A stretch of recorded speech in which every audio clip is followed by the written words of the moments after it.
Students कैसे हैं आप लोग। आई एम श्योर आप लोग बहुत अच्छे होंगे। सो स्टूडेंट्स आज हम लोग डिस्कस करने जा रहे हैं एनडीए में आने वाले मोस्ट इंपॉर्टेंट साइंस के क्वेश्चन को, और ये आप लोग का पार्ट सेकंड वीडियो है। पार्ट फर्स्ट वीडियो अपलोड हो चुका है और आप लोग जाके देखिए उसको, मैंने डिस्क्रिप्शन बॉक्स में उसका लिंक डाल रखा है। ठीक है, चलिए वीडियो को स्टार्ट करते हैं। फर्स्ट क्वेश्चन से 56 नंबर क्वेश्चन क्या है। 56 नंबर क्वेश्चन बोल रहा है कि निम्नलिखित में से किसके अणुओं की संरचना पिंजरे जैसी होती है। तो राइट आंसर आप लोग का हो जाएगा फ्लोरीन, यानी कि 3 फ्लोरीन। तो केवल 3 इसका राइट आंसर होगा। अब मैं बताऊंगा कि क्यों इसका राइट आंसर फ्लोरीन सिर्फ होगा। क्योंकि देखिए, जैसा कि आप लोगों को पता है, जब आप लोग 9th या 10th क्लास में पढ़े होंगे कि हीरा और ग्रेफाइट जो होता है वो बकमिस्टर फ्लोरीन की कैटेगरी में आता है, और इन लोगों का जो संरचना होता है वो C60 के अणुओं के यानी कि फुटबॉल के रूप में पाया जाता है। फ्लोरीन जो होता है एक ऐसा, इसमें कार्बन का अपरूप है जो कि आप लोग का पिंजड़े के रूप में पाया जाता है। ठीक है, आई होप आप लोग को समझ में आ गया होगा। अगला क्वेश्चन देखते हैं। 57 नंबर क्वेश्चन देखिए क्या है। 57 नंबर क्वेश्चन है, कैल्शियम और मैग्नीशियम के किस यौगिक के कारण जल में अस्थायी कठोरता होती है। तो राइट आंसर आप लोग का हो जाएगा हाइड्रोजन कार्बोनेट। अब इसका मैं थोड़ा सा एक्सप्लेनेशन आप लोग को दिखाना चाहता हूँ। एक्सप्लेनेशन ये है कि कैल्शियम और मैग्नीशियम के हाइड्रोजन कार्बोनेट्स बाइकार्बोनेट्स की उपस्थिति के कारण जल में अस्थायी कठोरता होती है। तो राइट आंसर आप लोग का क्या हो गया, कार्बोनेट्स या फिर बाइकार्बोनेट्स के कारण पाया जाता है। तो हाइड्रोजन कार्बोनेट्स यहाँ पे राइट आंसर आप लोग का हो जाएगा कि मैग्नीशियम और कैल्शियम में जो होता है किस यौगिक के कारण जल में अस्थायी कठोरता पाया जाता है। आप लोग से कोई पूछेगा तो बोलिएगा हाइड्रोजन कार्बोनेट के कारण। ठीक है, अगला क्वेश्चन देखिए 58 नंबर क्या है। बड़ा ही इंपॉर्टेंट क्वेश्चन है ये, बार बार क्वेश्चन पूछा जा सकता है, जा सकता नहीं है, जाता है। बिच्छू बूटी नेटल के पत्ते के तंतु के चुभने से अत्यंत पीड़ा यानी जलन होती है। निम्नलिखित में से किसके अंतःक्षेपण के कारण पीड़ा होती है। तो देखिए इसका राइट आंसर हो जाएगा आप लोग का ऑप्शन बी, यानी कि मेथेनोइक एसिड के कारण। आप लोग के मतलब जब ये पत्ता डंक नुमा होता है, बिच्छू बूटी जो होता है, ये मैं थोड़ा सा इसका आप लोग को एक्सप्लेनेशन बता रहा हूँ कि जब भी ये बिच्छू बूटी जो होता है वो एक संकीय पादप होता है जो कि एक प्लांटेड होता है, और ये क्या होता है, ये जंगलों में कहीं भी उपज जाता है। और आप लोग को इससे अगर मतलब ये गलती से भी आप लोग इसको छू दीजिएगा ना, तो ये डंक जैसा एक दर्द देता है, जैसे कि आपको कुछ ने काट लिया। और ये क्या होता है, इनमें जो बाल होता है, वो जो बाल होता है इनके इन पत्तों में जो बाल होता है, वो बाल क्या करते हैं आप लोग में, उनमें मेथेनोइक अम्ल का स्त्राव होता है, और उसी के कारण आप लोग के शरीर में जब ये जाता है तो आप लोग के शरीर में दर्द होता है। ठीक है, तो राइट आंसर आप लोग का क्या हो गया इसमें का, option number B. I hope जो मैंने एक्सप्लेनेशन दिया आप लोगों को समझ में आ गया होगा। अगला क्वेश्चन 59 नंबर, वो एक्सप्लेनेशन लिखा हुआ नहीं था मैंने, तो मैं लिख के आप लोग को दिखा देता अच्छा से। अगला को देखिए क्या है, निम्नलिखित में से कौन सा तत्व जल के साथ अल्पतम अभिक्रियाशील है। तो इसके लिए एक्सप्लेनेशन है मेरे पास कि इसका राइट आंसर क्या होगा, लिथियम जो होता है उसके साथ बहुत ही कम अभिक्रियाशील होता है, ज़्यादा अभिक्रिया नहीं करता है। बाकी सब हैं उनसे सोडियम, सीजियम, पोटेशियम, इन सब के साथ हाइड्रोजन का बहुत मतलब जल का हाइड्रोजन H2O का बहुत ज़्यादा अभिक्रिया होता है। लेकिन ये जो होता है लिथियम, मतलब दिया गया जो विकल्प है लिथियम, ऑप्शन नंबर ए जो है, यहाँ पे एक्सप्लेनेशन में क्या दिया हुआ है आप लोग पढ़ लीजिए। दिया हुआ है कि दिए गए विकल्प में लिथियम तत्व जल के साथ अल्पतम अभिक्रियाशील है, अन्य तत्व जल में घुलनशील अवस्था में सक्रिय रहते हैं। ठीक है, अगला क्वेश्चन है 60 नंबर। आई होप आप लोग को समझ में आ गया होगा ऊपर वाला।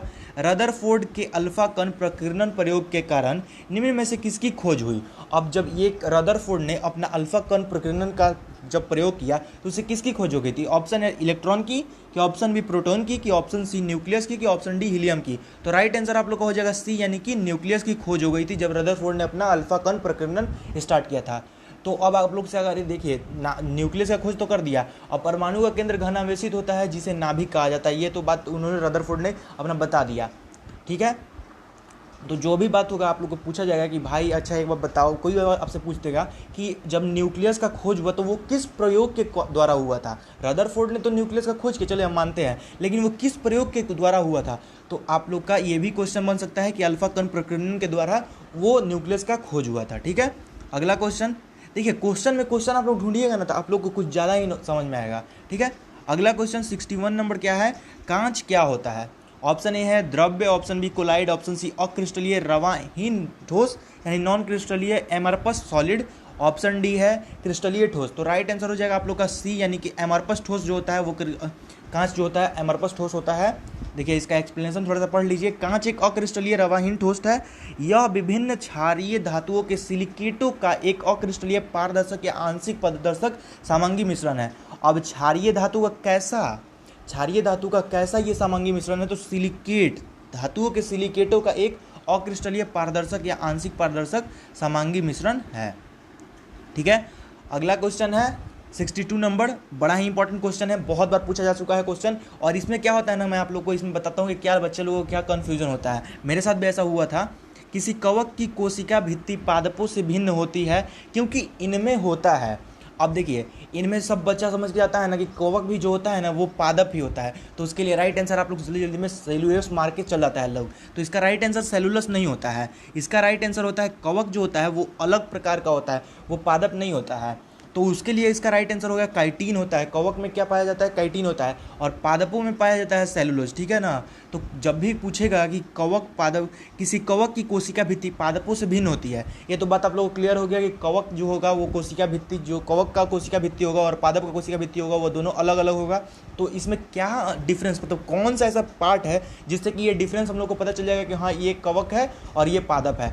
तो वही होता है, अगर पादप रहेगा तो सेलुलोज होगा कोशिका भित्ति में, और अगर कवक रहेगा तो काइटिन होगा। आई होप आप लोगों को समझ में आ गया होगा 62 नंबर क्वेश्चन। अगला क्वेश्चन की तरफ फर्दर प्रोसीड करते हैं। 63 नंबर क्वेश्चन देखिए क्या है, निद्रालु रोग मनुष्यों और अन्य जंतुओं का एक परजीवी रोग है, यह किसके द्वारा उत्पन्न होता है? तो राइट आंसर आप लोग का हो जाएगा बी, यानी कि ट्रिपेनोसोमा, ट्रिपेनोसोमा के द्वारा निद्रालु रोग होता है। अब थोड़ा इसके लिए एक्सप्लेनेशन भी देख लीजिए, इसका क्या मतलब कि क्या कारण है। निद्रालु रोग मनुष्यों और जंतुओं में होने वाला एक कीट जनित परजीवी रोग है।